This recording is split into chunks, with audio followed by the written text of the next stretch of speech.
ಪ್ರಭು ಯೇಸುವಿನಲ್ಲಿ ಅನುಗ್ರಹಿತರಾದ ಪ್ರಿಯರೇ, ಪುನಃ ಒಂದು ದಿನ ದೇವರ ನಿರೀಕ್ಷೆಯ ದಿನವನ್ನು ಪವಿತ್ರಾತ್ಮರು ದೇವರ ವಾಕ್ಯವನ್ನು ಆಲಿಸಲು ಅನುಗ್ರಹವನ್ನು ನಮಗೆ ನೀಡಿದ್ದಾರೆ. ದೇವರಿಗೆ ಕೃತಜ್ಞತೆಯನ್ನು ಸಲ್ಲಿಸೋಣ. ದೇವರ ವಾಕ್ಯದ ಅದ್ಭುತಗಳು ನಮ್ಮ ಜೀವನದಲ್ಲಿ ನಡೆಯುವ ಸಮಯವಾಗಿದೆ.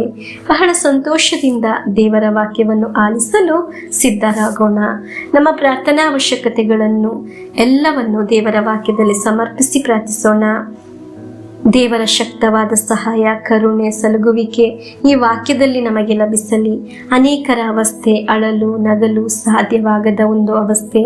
ನಿನ್ನ ಭಾರವನ್ನು ಪ್ರಭುವಿಗೆ ಒಪ್ಪಿಸು, ಅವರು ನಿನ್ನನ್ನು ನಡೆಸುತ್ತಾರೆ. ಈ ಮುಂಜಾನೆ ನಮಗೆ ಪ್ರಾರ್ಥಿಸೋಣ ಪ್ರಿಯರೇ.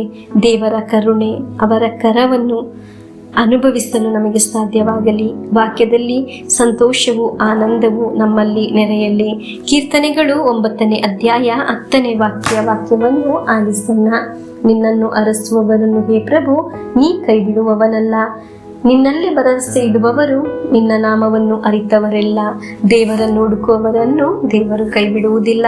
ನಮ್ಮ ಜೊತೆಯಲ್ಲಿರುವವರು ನಮ್ಮನ್ನು ಕೈ ಬಿಡುತ್ತಾರೆ, ನಮಗೆ ನೋವನ್ನುಂಟು ಮಾಡುತ್ತಾರೆ. ಆದರೆ ದೇವರಲ್ಲಿ ಆಶ್ರಯಿಸುವವರನ್ನು ದೇವರು ಕೈ ಬಿಡುವುದಿಲ್ಲ.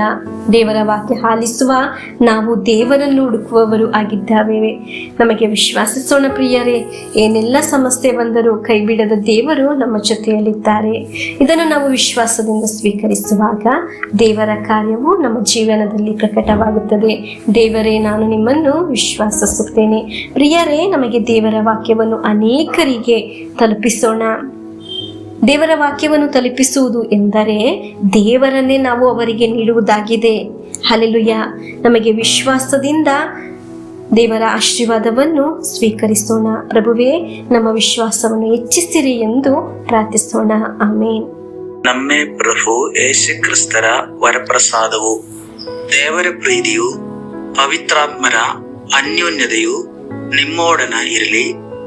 ರೋಗದಿಂದ, ಅಪಘಾತದಿಂದ, ವಂಚನೆಯಿಂದ, ನಿರಾಶೆಯಿಂದ ಸ್ವರ್ಗದ ದೇವರು ನಿಮ್ಮನ್ನು ಅದ್ಭುತವಾಗಿ ಸಂರಕ್ಷಿಸಲಿ. ದೀರ್ಘಾಯುಸ್ಸು, ಆರೋಗ್ಯ, ಸಮಾಧಾನ, ಸಂತೋಷ ಉಂಟಾಗಲಿ. ಪಿತನ, ಸುತನ, ಪವಿತ್ರಾತ್ಮರ ನಾಮದಲ್ಲಿ ಆಮೇನ್.